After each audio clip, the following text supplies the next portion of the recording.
Salut à tous, aujourd'hui une vidéo spéciale sur les joueurs en prêt de l'AS Monaco sur cette saison 2021-2022. Pour ceux qui me suivent sur Twitter depuis un moment ou même sur SM Visu avant ça, vous savez que je fais habituellement un récapitulatif hebdomadaire des joueurs en prêt de l'AS Monaco. Et du coup, c'est la première fois depuis 2014 que je n'en fais pas cette saison. Pour ça, deux raisons. La première étant que habituellement on prête entre 16 et jusqu'à 27 joueurs. J'ai pu avoir en prêt, donc ça fait vraiment du contenu. Cette saison, il n'y en a que 7, donc je trouve que c'est un contingent qui est un peu faible pour vraiment faire un rapport hebdomadaire. Et surtout, la raison principale, c'est qu'habituellement, on prête des joueurs d'autres centres de formation, des joueurs en devenir, des joueurs qui est intéressant de suivre pour voir s'ils ont la capacité d'intégrer l'équipe pro dans les années qui suivent, savoir s'ils se développent bien avec le temps de jeu qu'il leur a apporté. Cette saison, malheureusement, pour moi, ce n'est pas le cas. La plupart des joueurs qui sont prêtés, pour pas dire quasiment la totalité, sont des joueurs qu'on n'a pas réussi à se débarrasser lors du mercato pour les vendre. Donc du coup, on les a prêtés. La preuve, quasiment tous ont des options d'achat assez faibles qui laissent présumer qu'ils vont partir. Donc voilà, c'est pour ça que je n'ai pas fait un rapport hebdomadaire sur ces joueurs-là. Je préfère du coup faire une petite vidéo au tiers de la saison. J'en ferai sûrement une autre aux deux tiers et une à la fin pour faire un petit bilan général pour voir ce qu'ils sont devenus. L'intérêt de cette vidéo est surtout en fait de voir où ils sont situés au niveau des statistiques, parce que je ne regarde pas les matchs de ces joueurs-là, au niveau des informations que j'ai pu trouver, pour voir les blessures qu'ils ont eues, s'ils sont sur le banc pour quelles raisons, ou s'ils ne jouent pas tout simplement. Le but est de voir est-ce que ces joueurs vont finalement être vendus, est-ce que ça leur apporte un peu d'argent au club, parce que du coup ils font une saison assez correcte et que les options d'achat vont être levées. Ou pour certains, est-ce que du coup leur prêt est intéressant et pourrait avoir un petit avenir à l'AS Monaco.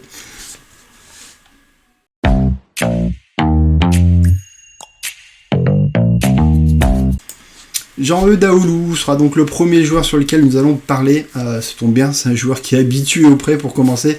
3e déjà à l'AS Monaco, c'est pas non plus Gillias et ses 50 prêts, mais c'est quand même 3 prêts en 4 saisons sous le maillot monégasque. D'ailleurs, très peu de matchs sous le maillot monégasque. Il est très rapidement prêté à Saint-Etienne la 2e saison après avoir signé. Saison où il n'aura pas fait grand chose à part nous mettre un but. L'année suivante, du coup, le club cherche encore à s'en séparer et c'est vers Strasbourg qu'il part pour être prêté. Le club auquel on l'avait acheté 14 millions d'euros, rappelez-le quand même. Très bon. Il fait une saison pleine en tant que titulaire indiscutable dans cet effectif qui fera malheureusement une saison quand même pas terrible. Ce qui empêchera aussi le club strasbourgeois d'avoir les finances pour pouvoir le recruter cet été, malgré leur volonté de garder ce joueur. Du coup, l'AS Monaco cherche quand même à rentabiliser cet achat et ne pas perdre trop d'argent sur lui. Malheureusement, c'est vers un nouveau prêt à la fin du mercato qu'on se dirige.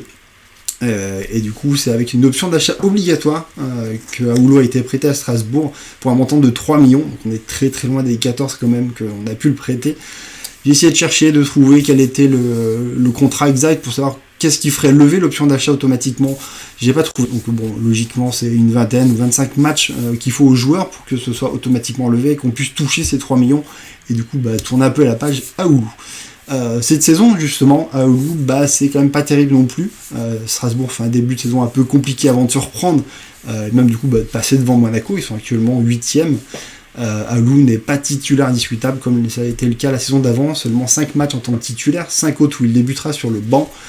Et aussi des blessures, des blessures en tout début de saison qui lui ont fait rater 2 matchs contre 3 et contre Brest. Et là tout récemment, le week-end dernier contre Nantes, il n'a pas pu jouer, du coup une blessure aux adducteurs. Qui le prive du coup de pouvoir avoir du temps de jeu avec Strasbourg. 399 minutes, voilà, c'est assez faible, à peine 40 minutes de moyenne de jeu, pas de but, pas de passe décisive, mais bon, ce n'est pas non plus le profil pour ça, même s'il met toujours ses 2-3 buts par saison contre l'AS Monaco, et je le disais tout à l'heure. Pas de carton aussi, assez surprenant, parce qu'il est quand même habitué à en prendre quelques-uns dans la saison pour l'instant.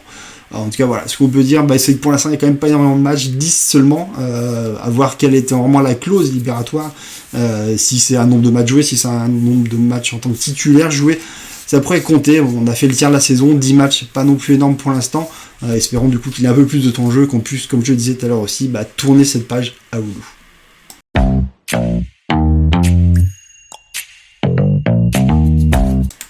Là aussi, on est sur un joueur qui est souvent prêté par l'AS Monaco, acheté en 2016. Antonio Barreca, on est déjà à son 4e prêt. Newcastle, la Fiorentina, le Genoa, et du coup, cette fois-ci, c'est à Lecce, parce que du coup, ses prêts sont absolument pas payants. Il est toujours sur le banc la plupart du temps. C'est pas à cause de blessures, c'est juste qu'il y a toujours un titulaire qui est meilleur que lui, donc il est très peu utilisé. très peu mis en valeur, donc c'est très compliqué du coup de le vendre, et on passe toujours par des prêts, et cette saison c'était tellement catastrophique qu'on a dû aller chercher en deuxième division italienne pour le prêter, parce que c'est là où évolue Lecce. Club qui tombe bien cette saison, ils sont actuellement deuxième de la série B, 6 victoires, 5 nuls et une seule défaite. Antonio Baracca a mis un peu de temps du coup à arriver à prendre une place de titulaire, forcément dès l'arrivée sur la fin du mercato. Depuis il a pris une place de titulaire, 5 titularisations, 2 fois il est sur le banc et il est rentré, 3 autres fois au début de la saison il y est resté. Déjà 2 passes décisives réalisées pour lui, donc voilà, pour l'instant tout marche bien pour lui. Un peu heureusement, du coup on reste quand même sur la deuxième division, ce serait bien du coup qu'il aille enfin s'imposer, à être titulaire, à avoir du temps de jeu surtout, pour qu'on puisse un peu le voir, qui brille, et du coup et que potentiellement des clubs de Serie A puissent mettre un petit peu d'argent sur lui, qu'on en récupère un petit peu, parce que clairement on sait très bien qu'il n'a pas le niveau, en tout cas pour jouer à l'AS Monaco, on est très très loin du niveau de Caio Henrique. Donc clairement ça passera par une vente, il lui reste encore 2 ans de contrat, parce qu'il finit en 2023. Donc espérons que ça continue un peu sur cette forme-là, pour que soit Lecce puisse l'acheter, parce qu'il n'y a pas d'option d'achat, mais je pense pas que le club soit vraiment demandeur d'une très grosse somme, même si 10 millions ça reste une bonne somme investie, comme sur la plupart des joueurs qu'on achète à cette période-là, on n'est plus trop regardant sur le prix maintenant, vu qu'on sait que on a fait de très très mauvaises affaires sur ces transferts-là.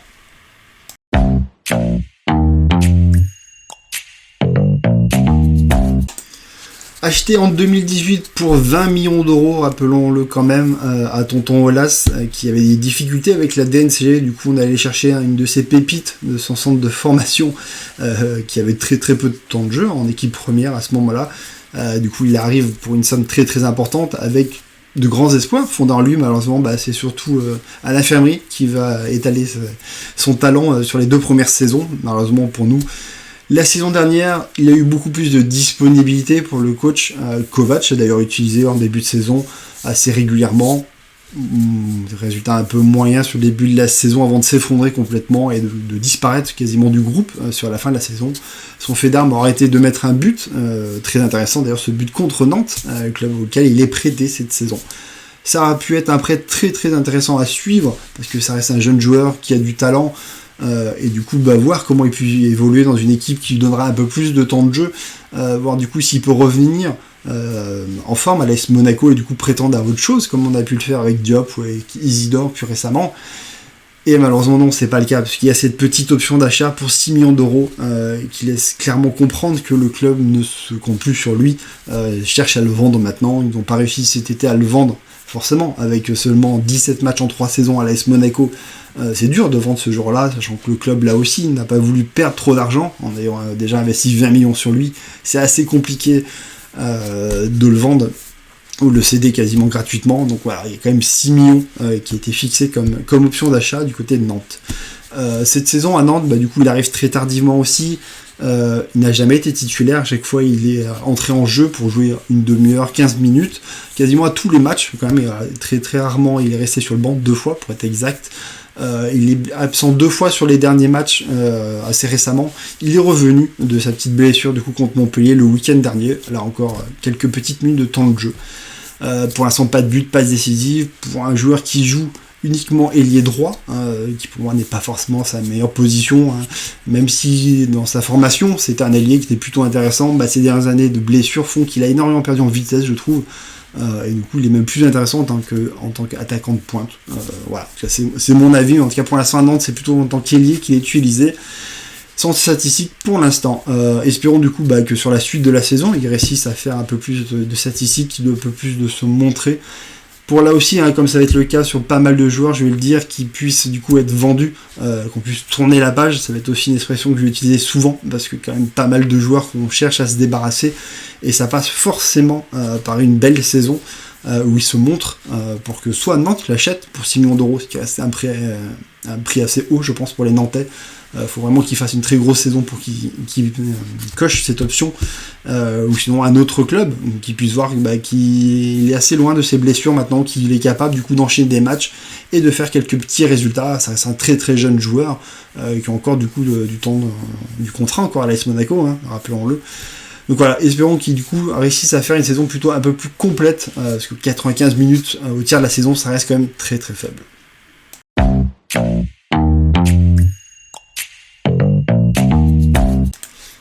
Sur celui-ci, ça va aller très très vite. Je pense que sa ligne de stats parle pour lui. Un prêt qui pour moi est complètement incompréhensible. Je ne sais pas pourquoi Monaco a prêté Benjamin Lecomte à l'Atlético. Je ne sais pas pourquoi Lecomte a choisi de partir de l'AS Monaco pour être à l'Atlético.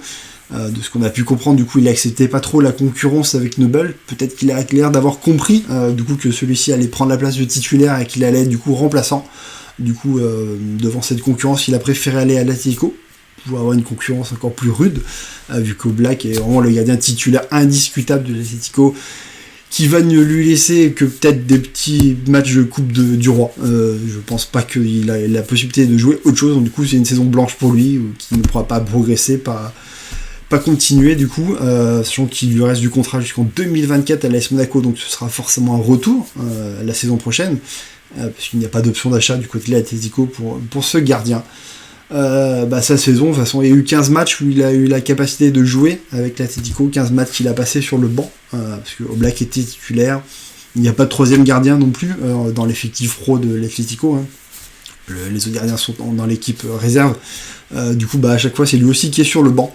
Et je pense que ça va continuer comme ça tout le reste de la saison, peut-être un ou deux matchs comme je le disais tout à l'heure. En tout cas, c'est un prêt sur lequel il faut absolument rien compter et que ça sert pas à grand chose de le suivre en tout cas.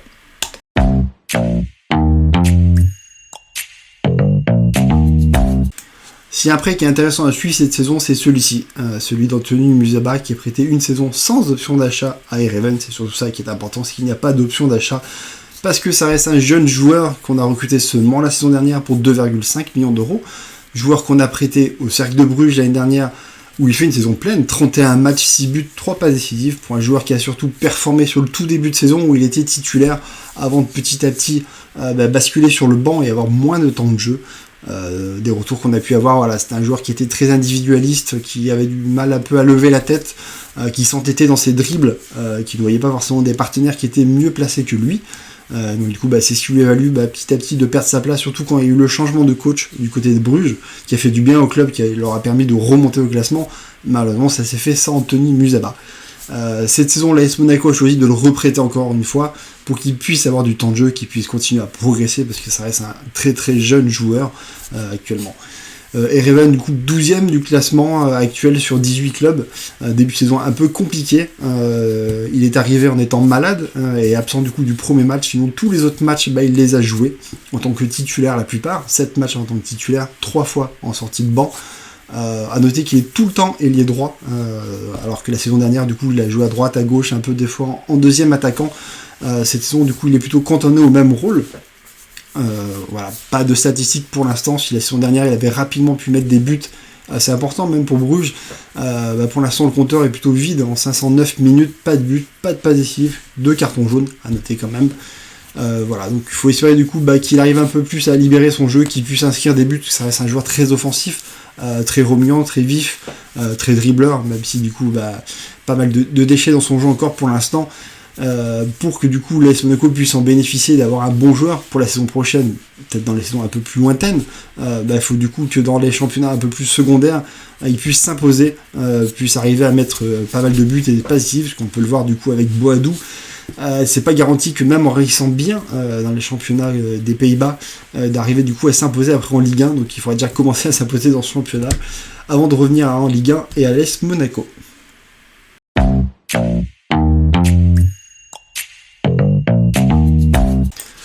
Le frère jumeau de William Goebbels, Pietro Pellegrini, on est sur deux joueurs très très similaires, deux joueurs qui sont arrivés très jeunes à l'AS Monaco avec le statut de futur crack qui ne le sont malheureusement pas, en tout cas ils ne l'ont pas prouvé pour l'instant.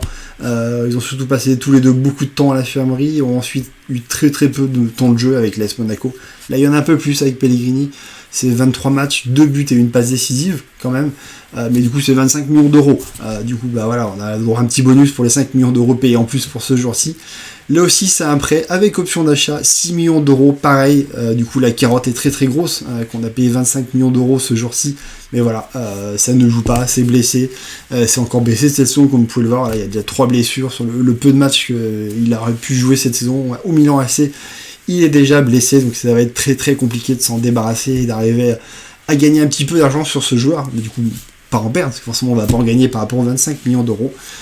Du coup prêté quand même au Milan AC, quand même un bon club qui qui du coup doit avoir encore des souvenirs de ce qu'il a pu faire quand il était en Italie, et de ses débuts plutôt fracassants, il faut l'avouer. Malheureusement, ça n'a pas été le cas par la suite. 3 bouts de match joués avec le Milan AC pour 60 minutes, c'est quand même très très faible. Il est resté 5 fois sur le banc sans jouer. 3 fois, il n'a pas été sélectionné pour jouer. Et comme je vous disais, voilà, des blessures surtout à la cheville, qui lui ont empêché de pouvoir jouer avec le Milan AC. Voilà, très très peu d'utilisation, pas de but, pas de passif, forcément avec 60 minutes, c'est un peu dur pour lui. Déjà que Monaco, il avait un peu du mal à performer, du coup, avec le Milan AC, c'est très compliqué.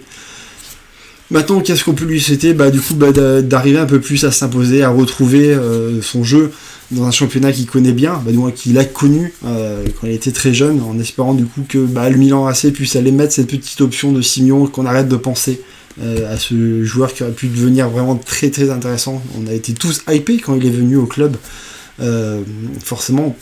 Parce que du coup il avait un statut, parce que du coup il avait quand même fait de très très belles choses en très très peu de temps du côté de l'Italie. Même sur ses premiers matchs, il est plutôt intéressant avant d'avoir sa pubalgie, du coup, qui est le prix de sa première demi-saison avec l'AS Monaco. Il nous met un très beau but contre Bordeaux, tout en puissance, où il a réussi à s'imposer pour aller marquer ce but. Un deuxième but, c'est contre Lille, qui ne sert pas à grand chose, qui est vraiment sur la toute fin de match. Voilà, donc espérons du coup qu'il puisse un peu plus jouer, parce que là, 3 matchs, 60 minutes sur un tiers de saison, c'est quand même faible, c'est-à-dire qu'il va finir à 180 minutes, donc l'équivalent de 2 matchs sur la fin de la saison, s'il reste sur ce rythme-là, c'est pas comme ça qu'on va réussir à le vendre. Ça sent gros la très très grosse carotte du joueur, du coup, qu'on n'arrivera pas à vendre au bout des 50 contrats qu'il a avec le club. Donc espérons du coup que le Milan AC puisse un peu le faire briller cette saison.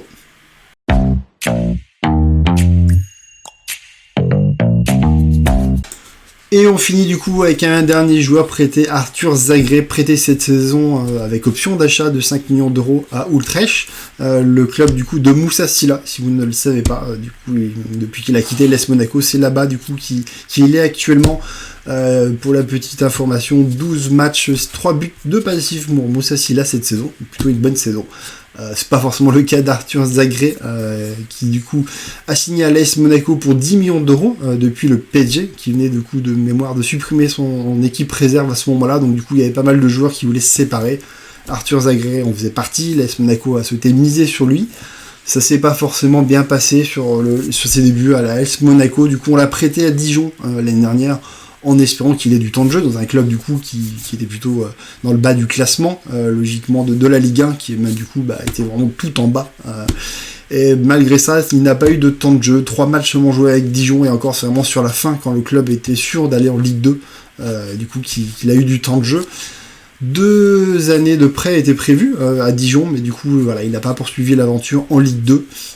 Du coup, l'AS Monaco choisit de le reprêter sur un joueur qui ne compte plus, parce que d'ailleurs il y a une option d'achat sur le joueur prêté à Utrecht. Il a d'abord été cantonné au banc avant de petit à petit du coup de gagner sa place, surtout en allant en équipe réserve et en faisant de bons petits matchs. D'ailleurs inscrit un but en équipe réserve, ce qui lui a valu du coup un peu plus de temps de jeu en équipe première. Il a été remplaçant sur les 3 derniers matchs.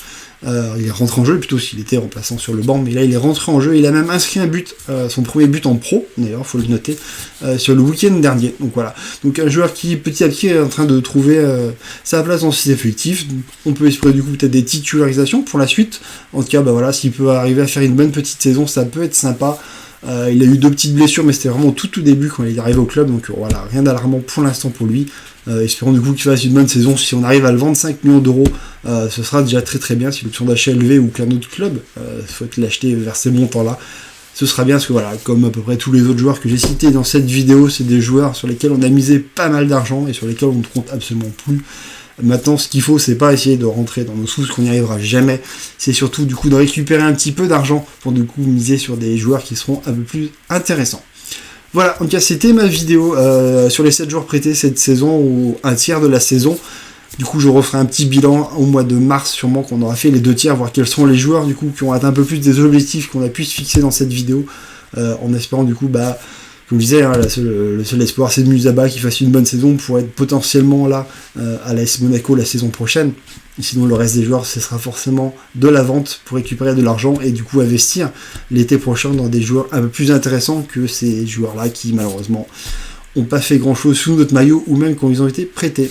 Donc merci à tous de m'avoir suivi sur cette vidéo. Si vous a plu, n'hésitez pas à mettre des petits pouces bleus, à vous abonner à ma chaîne ou à mettre en commentaire quels sont les joueurs du coup sur lesquels vous avez un peu plus d'espoir que moi peut-être. Et bien sûr, s'il y a d'autres joueurs qui sont prêtés pendant le mercato hivernal, je viendrai les ajouter sur cette petite vidéo que je ferai au mois de mars à mon avis. Voilà, donc merci à tous et à très très bientôt.